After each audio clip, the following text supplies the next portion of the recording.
पिछले एपिसोड में हमने एक लंबे समय के सफर के बाद प्रोक्सिमा बी पर लैंड किया था, परंतु जब हमारी पूरी टीम स्पेसशिप से बाहर आई तब हमने देखा कि वहां पर जीवन पहले से ही पनप रही है, जिस वजह से यह हम सभी के लिए एक बहुत बड़ी मुसीबत बन चुकी है, क्योंकि यह कोई भी नहीं जानता है कि आगे चलकर इन जीवों का आकार कैसा होगा।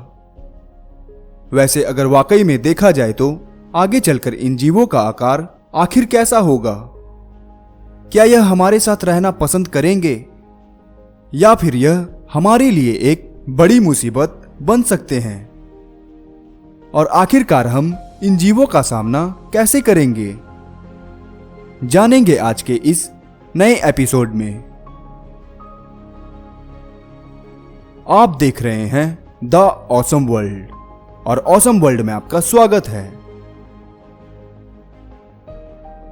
एक लंबे समय के सफर के बाद जब हम प्रोक्सिमा बी पर पहुंचते हैं तो देखते हैं कि वहां पर जीवन पनपने की प्रक्रिया पहले से ही निरंतर जारी है। कुछ बड़े बड़े अंडों के आकार में मौजूद है तो कुछ छोटे छोटे कीड़ों के आकार में पनप रहे हैं, और ना जाने कितने सारे जीव होंगे जो इस वक्त इस ग्रह पर पनप रहे होंगे। लेकिन आगे चलकर इनका आकार कैसा होगा ये सभी के लिए एक चिंता का विषय बन चुका है।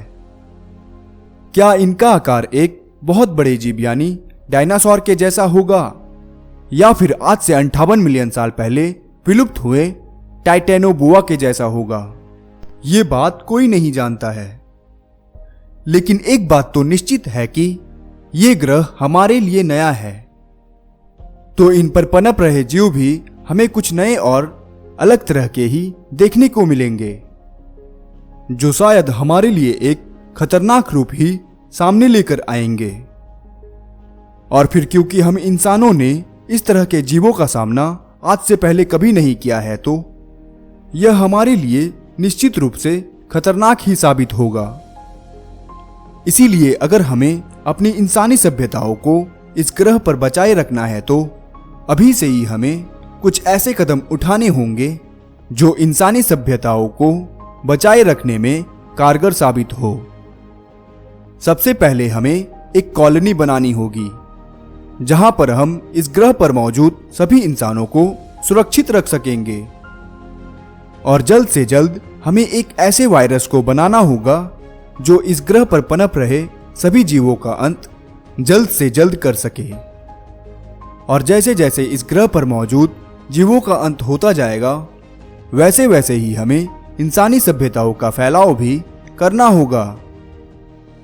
इस प्रक्रिया में हमें सालों से भी अधिक समय का वक्त लग सकता है, और आखिरकार एक लंबे समय के सफर के बाद जब इस ग्रह से सभी जीवों का अंत हो जाएगा, तब इंसानी सभ्यताओं के लिए एक नए जीवन की कल्पना जल्द से जल्द करनी होगी, क्योंकि हमें इस नए ग्रह पर इंसानी सभ्यताओं का फैलाव जो करना है, वैसे अब तक तो हमने सिर्फ इसकी कल्पना ही की है, परंतु हमारे वैज्ञानिक एक ऐसे प्रोजेक्ट पर काम कर रहे हैं जिसका नाम है ब्रेक थ्रू स्टार शॉट, जो केवल 20 सालों में ही वहां तक पहुंच जाएगा।